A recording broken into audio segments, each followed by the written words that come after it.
Hamas அமைப்பின் பிடியில் 2 ஆண்டுகள் இருந்த பிணை கைதிகள் தற்போது விடுவிக்கப்பட்டதற்கு பிரதமர் மோடி வரவேற்பு தெரிவித்துள்ளார். அதிபர் டிரம்பின் இடைவிடாத அமைதி முயற்சிகளுக்கும் பிரதமர் பெஞ்சமின் நெதன்யாகுவின் வலிமையான உறுதிப்பாட்டுக்கும் கிடைத்த கௌரவமாக நிற்கிறது என்றார். அமெரிக்காவின் உதவியுடன் அனைத்து போர்களிலும் இஸ்ரேல் வெற்றி பெற்றுள்ளது என இஸ்ரேல் பார்லிமென்டில் அமெரிக்க அதிபர் டிரம்ப் பேசினார். இனி வரும் நாட்கள் இஸ்ரேலின் பொற்காலமாக இருக்கும் என்றார். இஸ்ரேல் பார்லிமென்டில் அதிபர் டிரம்ப் பேசிக் கொண்டிருந்த போது ஐமன் டோடே மற்றும் ஓபர் காசிப் ஆகிய 2 எம்பிக்கள் டிரம்பிற்கு எதிர்ப்பு தெரிவித்து முழக்கமிட்டனர். இதனால் இஸ்ரேல் பார்லிமென்டில் பரபரப்பு ஏற்பட்டது.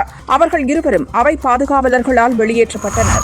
22 குழந்தைகள் உயிரிழப்புக்கு காரணமான இருமல் மருந்து தமிழகத்திலிருந்து சென்றிருந்ததால் தமிழக அரசும் சம்பந்தப்பட்ட துறை அதிகாரிகளும் பதில் சொல்லித்தான் ஆக வேண்டும் என சிவகங்கை எம்பி கார்த்தி சிதம்பரம் தெரிவித்துள்ளார்.